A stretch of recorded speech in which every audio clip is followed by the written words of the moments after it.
हाँ जी, बैनर्जी साहब किस लिए आज ये प्रेस कॉन्फ्रेंस? ये मैं ये समझता हूँ कि भारत और यूके के रिलेशंस और बेहतर हो, इसके लिए जो इनिशिएटिव भारत सरकार और यूके का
सबको इकट्ठा किया जाए और उनके ऊपर ही ये किताब छपी है। 75 साल हुए पूरे, 75 ईयर्स, 75 वुमेन, 75 वर्ड्स।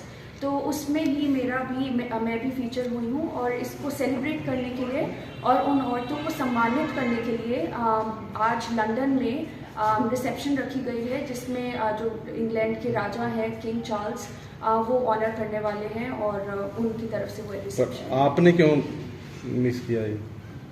मैं नहीं जा पाई क्योंकि मेरे यहाँ पर ऑलरेडी बहुत सारे प्रोजेक्ट्स चल रहे हैं और मेरे को ये इसका नोटिस जो है सबको बहुत शॉर्ट नोटिस पे आया इनविटेशन। तो मुझे लगा कि मेरा काम ज़रूरी है और इतने छोटे नोटिस में सारे अरेंजमेंट्स करना मुश्किल था। तो मुझे कोई दुख नहीं है इस बात का, क्योंकि ये सम्मान ही काफ़ी है और ज़रूर एक बहुत अच्छा अवसर था कि मैं सबको मिल पाती। बट ऑनलाइन उन्होंने जो रिसेप्शन रखी थी मैं उसका हिस्सा रही हूँ। 75 महिलाओं में कितनी उम्र की जो है वो महिलाएं इसके अंदर ज़्यादा से ज़्यादा रहती थी? आपकी उम्र काफ़ी कम है, तो क्या कुछ कहना चाहेंगे इसमें? काफ़ी ज़्यादा, सबसे ज़्यादा उम्र की महिला कितने साल की है? जी, हर उम्र की महिलाओं को उन्होंने कवर किया है। 70-80 साल के भी जो औरतें हैं, महिलाएं हैं जिन्होंने अपनी फील्ड में कुछ किया, सब हैं। बट इतनी कम उम्र वाली सिर्फ मैं हूँ और ये बहुत ही एक हम्बलिंग एक्सपीरियंस है, क्योंकि जनरली जो है आप कुछ बड़ा करते हैं जब आपकी उम्र के साथ साथ आपको तजुर्बा मिलता है। इसमें हरियाणा से कोई और महिला भी शामिल हुई है इस बुक में? जी नहीं, इसमें हरियाणा से कोई नहीं है, मगर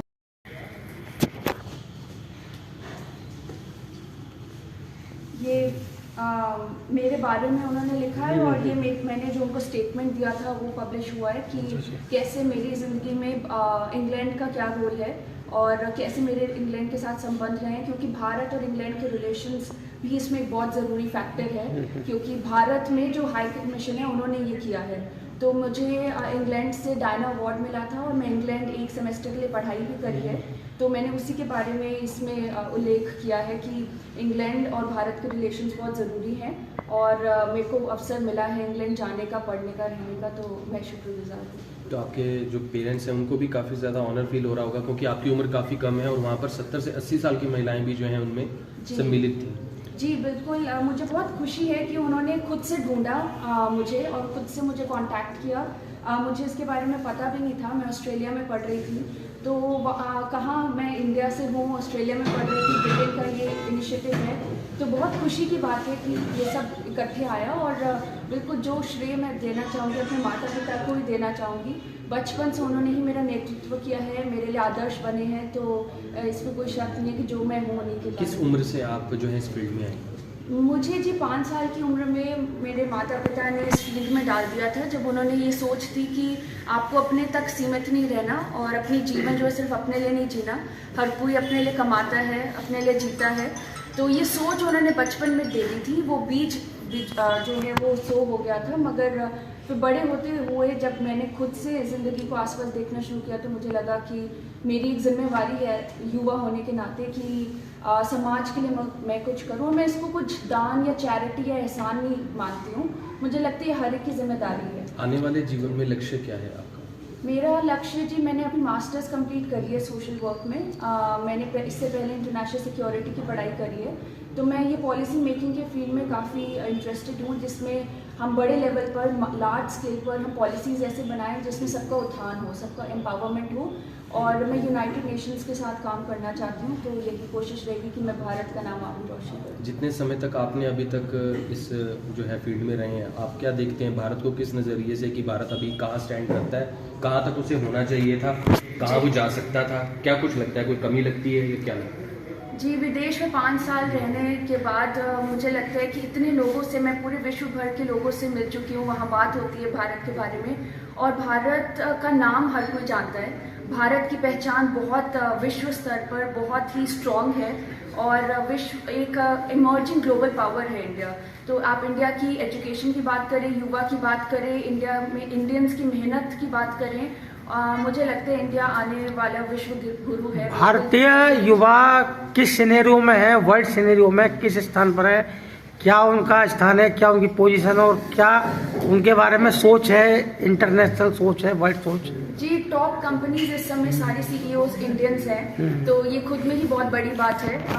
ऑस्ट्रेलिया में, कनाडा में, फॉरेन कंट्रीज में, पॉलिटिक्स में टॉप पोजीशंस में जो पॉलिटिशियंस हैं वो इंडियंस हैं। तो इसमें डेफिनेटली पता चल रहा है कि इंडियन सिर्फ इंडिया तक सीमित नहीं रहे हैं, वो बिल्कुल इंटरनेशनल लेवल पर, अंतर्राष्ट्रीय स्तर पर भारत का नाम रोशन हो रहा है। और इस समय बड़ी बड़ी ताकतें जो है, चाइना है, अमेरिका है, उनको अंदाज़ा लग चुका है कि भारत के साथ मिलकर चलेंगे तभी आगे। दूसरी सोच ये थी कि भारत में क्या कमी है कि आज यहाँ 10 लाख युवा पर डे मतलब विदेश के लिए आवेदन करता है, युवाओं का सिस्टम से मोह भंग होता जा रहा है।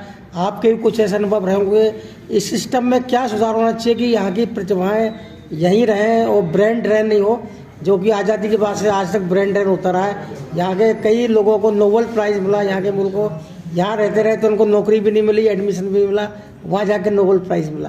तो क्या मानते, क्या यहाँ कमियाँ हैं जो कमी दूर करने से? जी, मुझे ऐसे लगता है कि हम अक्सर एक ही गलती कर जाते हैं कि हम भारत को और देशों से कंपेयर करते हैं। जी जी। हम जो है इसकी संतुलना जो है और देशों जैसे अमेरिका से, इंग्लैंड से, ऑस्ट्रेलिया से करते हैं, जो कि पुराने देश हैं। भारत सिर्फ 75 साल पुराना है आज़ादी के बाद से। तो अभी हमें समय देना होगा इस देश को आगे बढ़ने के लिए, और इतनी बड़ी जनता को साथ लेकर चलना, 140 करोड़, विश्व में सबसे ज़्यादा जनता हमारी हो चुकी है, इतने लोगों को साथ लेकर चलना, वो भी जब इतने ज़्यादा हम सब में इतने डाइवर्सिटी है, इतने सारे धर्म, इतनी सारी जातियाँ किसी और देश में नहीं है। तो ये डेफिनेटली एक चुनौती है, और जैसा इंडिया चल रहा है मुझे लगता है बहुत अच्छा चल रहा है। और जहाँ तक कि युवा के बाहर जाने की बात है, वो आजकल एक ट्रेंड भी बन चुका है, हर कोई परेशान होकर नहीं जा रहा, देखा देखी भी बहुत लोग जा रहे हैं। तो मैं औरों के बिहाफ पे कमेंट नहीं कर सकती, बट मैं 5 साल इसलिए बाहर पढ़ी हूँ क्योंकि मुझे अंतर्राष्ट्रीय स्तर पर देखना था कि पढ़ाई कैसी होती है। मैं 18 साल इंडिया में पढ़ चुकी थी, मुझे वहाँ से एक्सपोजर लेना था, सीखना था, और भारत का नाम मैं तभी रोशन कर सकती हूँ मैं भारत से बाहर निकलूँगी। क्या अंतर पाया आपने दोनों सिस्टम में, क्या अंतर पाया इंटरनेशनल सिनेरियो में और भारतीय एजुकेशन सिनेरियो में? जी, फ़र्क है बिल्कुल। यहाँ पर मेहनत को बहुत इम्पोर्टेंस देते हैं, कर्मठ युवा बनती है, वहाँ पर ऐसा सिस्टम नहीं है। वहाँ पर जो गोरे हैं उनकी पढ़ाई का अलग सिस्टम है, मगर वहाँ पर रिसर्च पे बहुत ध्यान दिया जाता है, अनुसंधान पे, जहाँ पर सिर्फ वही किताबी पढ़ाई की बजाय रिसर्च करके डेवलपमेंट, उसमें आगे बढ़ने की, इनोवेशन की कोशिश रहती है। तो वो ज़रूर एक चीज़ है जो भारत सीख सकता है। कल जैसे युवाओं की एक बगावत का एक उदाहरण दिखाई दिया संसद में, जहाँ मतलब वो संसद के भीतर 2 युवाओं ने हंगामा मचाया, गैस छोड़ी, एक युवती ने, हरियाणा की युवती ने वो किया, क्या बोलते हैं, वहाँ नारेबाजी की, ब्रीच ऑफ सिक्योरिटी की। आप सो कहाँ तक क्या मानते हैं, क्या ये सही कदम था? जी, मुझे लगता है युवा की इस समय एनर्जी को चैनलाइज करना बहुत ज़रूरी है। युवा इस समय पूरे विश्व में सबसे ज़्यादा युवा की संख्या भारत में है। तो जब युवा को अगर सही मुकाम तक पहुंचने का मौका नहीं मिलता तो वो इस तरह से बगावत की अपॉर्चुनिटीज़ लेती हैं। मैं इसका साथ देना चाहूँगी, ना मैं दुकारना चाहूँगी। मैं ये कहूँगी कि भी हमें इनकी एनर्जी को चैनलाइज करने की ज़रूरत है, इनको अच्छे कार्यों में लगाने की ज़रूरत है, चाहे वो नौकरी के द्वारा हो, अच्छी शिक्षा के द्वारा हो, या और अपॉर्चुनिटीज़ हो जिससे उनको ग्रोथ हो। एक चेंज जो भारत में आप विदेश से सीख कर आए हो और भारतीय संस्कृति उनको सिखाना चाहते हो, जो आपने अपनी फ्रेंड्स में आए होंगे, कोई भी एक चेंज जो आप यहाँ की संस्कृति उनको और वहाँ की यहाँ लागू करना चाहते हो, कुछ भी?